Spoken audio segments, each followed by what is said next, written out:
लेकिन सबसे बड़ी खबर यही कि प्रधानमंत्री नरेंद्र मोदी ने देश के नाम संबोधन में इस बात का ऐलान किया कि तीनों कृषि कानूनों को सरकार वापस ले रही है। आज जब प्रधानमंत्री नरेंद्र मोदी का संबोधन हुआ, सबके मन में ये सवाल था कि आखिरकार पीएम क्या कुछ कहते हैं, लेकिन पीएम ने गुरु पर्व की तो बधाई दी, लेकिन साथ ही साथ ये ऐलान कर दिया है कि तीनों कृषि कानूनों को वापस लिया जा रहा है। बड़ी खबर यही कि पीएम ने अपने संबोधन में ये भी कहा कि हम कुछ किसानों को समझा नहीं पाए।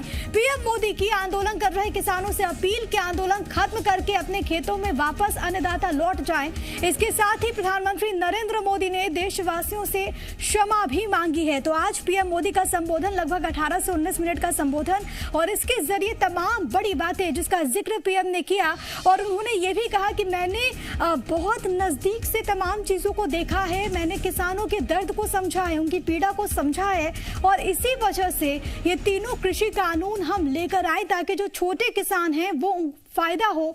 लेकिन अब प्रधानमंत्री ने तीनों कृषि कानूनों को वापस ले लिया। ये 4 तस्वीरें, और इन तस्वीरों के जरिए आप पूरी कहानी को समझिए, क्योंकि सबसे पहले प्रधानमंत्री नरेंद्र मोदी ने जब ऐलान किया उससे पहले आपको ये बताते चले कि तीनों कृषि कानूनों को लेकर किसान हित में फैसला हुआ। 3 कृषि कानून सरकार लेकर आई। इसके बाद क्या हुआ, किसानों ने आंदोलन किया। एक वर्ग किसानों का जो कि मांग कर रहा था कि इन तीनों कृषि कानूनों को वापस लिया जाए।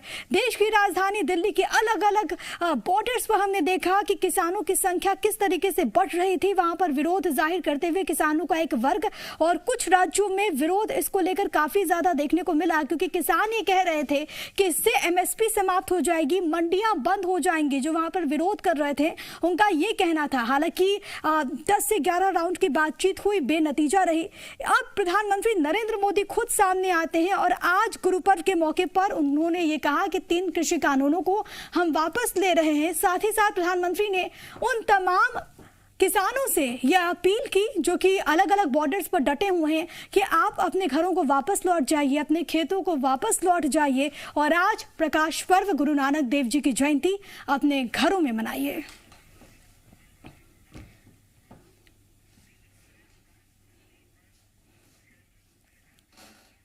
और इस वक्त अलग अलग जगहों से मेरे सहयोगी भी मौजूद हैं। आकाश मेरे साथ, मेरे सहयोगी मौजूद हैं भोपाल से, इसके अलावा ग्वालियर से शैलेंद्र जुड़ गए। छत्तीसगढ़ से रायपुर का हाल बताएंगी मेरी सहयोगी रजनी ठाकुर। लेकिन सबसे पहले शैलेंद्र, मैं आपके पास आना चाहूंगी, क्योंकि लगातार इस बात का जिक्र कि जब तीनों कृषि कानून आया तो मध्य प्रदेश में उस तरीके से विरोध देखने को नहीं मिला जो कि हरियाणा या फिर पंजाब में देखने को तस्वीर मिली। लेकिन अब तो पीएम ने खुद ये बात कही है कि हम तीनों कृषि कानूनों को वापस ले रहे हैं। वहां पर इसको लेकर क्या प्रतिक्रियाएं? देखिए प्रिया, मैं बता दूं कि ये वो इलाका है जहां से देश के कृषि मंत्री नरेंद्र सिंह तोमर आते हैं। समीप का जो मुरैना विधानसभा लोकसभा क्षेत्र है वहां से वो प्रतिनिधित्व करते हैं और देश के कृषि मंत्री हैं। और ऐसे में ये देखने में आया था कि ग्वालियर चंबल संभाग के कुछ इलाके, खासकर डबरा भितरवार की बात करूं या गोहद की बात करूं, क्योंकि यहाँ पर जो है वो पंजाबी किसान बहुत ज्यादा है। और यही कारण है कि यहाँ से जब आंदोलन शुरू हुआ था तो यहाँ के किसान जो है ट्रैक्टर ट्रॉलियों के माध्यम से जो दिल्ली के तमाम जो इलाके थे जहाँ पर धरना किया जा रहा था वहां पर वो पहुंचे थे। इसके अलावा कई बार यहां पर चाहे रेल रोको आंदोलन के माध्यम से हो या फिर दूसरी तरह की यात्राएं करके माध्यम से हो, वो जो यहां पर आंदोलन लगातार मुखर रहा है इस वक्त, क्योंकि वो जानते थे कि ये मंत्री का इलाका है, केंद्रीय कृषि मंत्री का इलाका, और यहां से अगर आवाज उठेगी तो पूरे देश में गूंजेगी। हालांकि अब जिस तरीके से कृषि कानून, जो 3 कानून थे जिनको वापस लेने की मांग लगातार किसान संगठन कर रहे थे और अब वो वापस हो गए, तो कहीं ना कहीं वह इसे अपनी जीत बता रहे हैं और कह रहे हैं कि लाखों किसानों, करोड़ों किसानों की आवाज बनकर वो लगातार सरकार से इस बात की तरफ इस तरह की मांग कर रहे थे कि ये कानून वापस लिए जाए। और ऐसे में अब जब कानून वापस लिए जाए तो सरकार का तो शुक्रिया अदा कर ही रहे, लेकिन इसे वो अपनी बड़ी जीत बता रहे हैं और कह रहे हैं कि इससे लाखों किसानों को फायदा होगा। क्योंकि जो छोटे किसान थे उनका कहना है कि इससे कहीं ना कहीं उनकी खेती जो है वो घाटे का सौदा हो जाती और उनको काफी नुकसान भी झेलना पड़ता। लेकिन अब चूंकि अब कानून वापस हो चुका है और अब देश भर के जो किसान संगठन है इसको लेकर अब खुशी भी जता रहे हैं। हालांकि प्रधानमंत्री नरेंद्र मोदी ने जिस तरीके से कहा कि देश के किसानों को समझाने में, आपके पास, लेकिन किसान वहां पर खुश हैं जिसका जिक्र आपने किया, तीनों के पास लौटूंगे। लेकिन फिलहाल प्रदेश के कृषि मंत्री कमल पटेल साहब हमारे साथ खुद जुड़ गए। कमल पटेल साहब, बहुत स्वागत आपका। नमस्कार, स्वागत, आपका भी स्वागत। और गुरु नानक देव का प्रकाश पर्व है आज, प्रकाश पर्व की सबको लाख लाख बधाई है। बिल्कुल, आपको भी बधाई है। और आप तो कृषि मंत्री हैं सर, प्रधानमंत्री ने किसानों को तोहफा दिया है, कृषि कानूनों को वापस ले लिया, आपकी प्रतिक्रिया? नहीं, कृषि कानून प्रधानमंत्री जी ने किसानों की तरक्की के लिए लाए थे, किसानों की आय बढ़े उसके लिए लाए थे, अच्छी नीयत से लाए थे। लेकिन हमारे देश का दुर्भाग्य कहें कि जो भी अच्छा काम होता है कुछ लोग उसके अंदर विरोध करते हैं, लोग गुमराह करते हैं। और आज प्रधानमंत्री जी ने बड़े भारी मन से कहा कि हमने अच्छे नियत से, अच्छी ईमानदारी से लाए और किसानों के हित में 7 सालों में जो काम हुआ कभी 7 साल में नहीं हुआ। किसान की आय दोगुना करने के लिए उन्होंने काम किया। किसानों की सम्मान निधि 1,64,000 करोड़ रुपए करोड़ों किसानों के खातों में उन्होंने डाले। छोटे किसान हमारे 80% 86% उनके हित में काम किया। ये कृषि कानून भी किसानों के हित में ही थे। मध्य प्रदेश के किसानों ने इनका समर्थन किया था, कहीं विरोध नहीं किया। लेकिन फिर भी प्रधानमंत्री जी का जो मंत्र है, नारा सबका साथ, सबका विकास और सबका विश्वास लेकर हम आगे बढ़ रहे हैं, सबका प्रयास लेकर। और इसलिए कुछ लोगों को समझाने में हम सफल नहीं हुए और जो किसान संगठन है और विरोधी लोग हैं वो सफल हो गए। इसलिए प्रधानमंत्री जी ने कहा कि हम सबका जब तक विश्वास नहीं जीत लेंगे सब किसानों का, जब तक हम इसको लागू नहीं करेंगे। और इसलिए स्थगित किया, निरस्त किया है।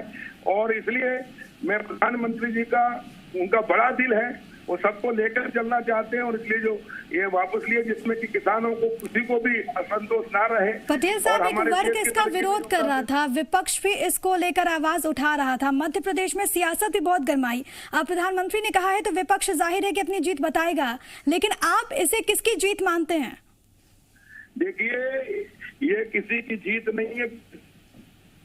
जी ने सबका साथ का जो नारा दिया कि जब तक हम सबको संतुष्ट नहीं करेंगे, सबको विश्वास नहीं लेंगे, जब तक देश आगे नहीं बढ़ेगा, सबको लेके चलना पड़ेगा। और वो नारा दिया सबका साथ, सबका विकास, सबका विश्वास। और इसलिए जब तक हम पूरे किसानों को समझाना देंगे, उनको विश्वास में ले लेंगे पूरे देश। और मैं आज कह रहा हूँ कि आज से 2 साल 3 साल में लोग किसान खुद मांग करेंगे कि किसान कानून लागू होना चाहिए। क्योंकि किसान की खेती घाटे की क्यों रही 60 साल तक? कांग्रेस सरकारों की गलत नीतियों के कारण। मैं कह रहा हूँ आपसे कि जितना काम 60 साल में नहीं हुआ किसानों के हित में, वो इन 7 वर्षों में प्रधानमंत्री नरेंद्र मोदी जी के नेतृत्व में हुआ है। कृषि कानूनों में संशोधन तो हुआ ही, साथ में किसानों के लिए बीमा योजना, उसमें किसानों को प्राकृतिक आपदा में सहयोग, किसानों को समर्थन मूल्य, MSP पर खरीदी 2 गुना, 3 गुना, 4 गुना, 5 गुना करना, किसानों के लिए बजट 5 गुना करना। सारे काम प्रधानमंत्री नरेंद्र मोदी जी ने किसानों के हित में किए हैं। प्रधानमंत्री स्वामित्व योजना सही मायने में गांव को तो आर्थिक प्रधानमंत्री जी ने गांव की प्रॉपर्टी, गांव जो आबादी में बसते 6 लाख गांव, उनकी कोई वैल्यू नहीं थी। चाहे गांव में 1 करोड़ का मकान हो तो 1 रुपए की जमानत नहीं मिलती थी, 1 रुपए का लोन नहीं मिलता था, 1 रुपए की लिमिट नहीं मिलती थी, 1 रुपए की सॉल्वेंसी नहीं बनती थी। इसलिए गांव पिछड़ गए थे। लेकिन प्रधानमंत्री जी ने किसानों के गाँव के विकास के लिए वो भी कानून लेकर आए जिससे अब गाँव का किसान खेती के साथ व्यापार, व्यवसाय, उद्योग भी लगा सकेगा, सब्सिडी का भी लाभ लेगा जो अभी तक मुट्ठी भर शहर के लोग लेते थे। ठीक है पटेल साहब, जब पीएम ने संबोधन दिया तो उन्होंने कहा कि हमारे देश में 100 में से 80 किसान छोटे किसान हैं। भारत एक कृषि प्रधान देश है, मध्य प्रदेश में भी बड़ी आबादी है जो कि इसमें जुड़ी हुई है। बतौर कृषि मंत्री, अब क्योंकि कृषि कानून हटा लिए गए हैं, आपने कहा कि ये हित के लिए किसानों, छोटे किसानों के हित के लिए लाए गए, बतौर कृषि मंत्री आप प्रदेश के किसानों को, आप छोटे किसानों को क्या संदेश देना चाहेंगे? छोटे किसान असली बहुमत हमारे मध्य प्रदेश में 1,04,000 किसान हैं। उसमें से 76 लाख किसान 5 एकड़ से छोटे हैं, 10 लाख किसान 10 एकड़ से छोटे हैं, मात्र 25 एकड़ से ऊपर वाले किसान 63,000 हैं। और भारत के प्रधानमंत्री नरेंद्र मोदी जी ने, भारतीय जनता पार्टी की सरकार ने इन्हीं जो 80-85% किसान है उनकी चिंता की। कांग्रेस ने कभी सरकार ने चिंता नहीं की। और इसलिए किसान सम्मान निधि 2-2 हजार करके 6,000 और 2-4,000 मुख्यमंत्री शिवराज जी के नेतृत्व में प्रदेश सरकार, ये 10-10 हजार के छोटे किसानों के लिए 10-10 लाख के बराबर सहायता है। इससे देखिए, जब से ये किसान सम्मान निधि आया, किसानों ने आत्महत्या करना बंद कर दिया है। क्योंकि किसान को खाद, बीज, दवाई चाहिए, वो पहले 10 रुपए सैकड़े में लेते थे, क्योंकि छोटे किसानों का KCC भी नहीं बनता होता है, होते हैं वो उनको। ठीक है सर, तस्वीर बदली है जिसका भी आप जिक्र कर रहे हैं।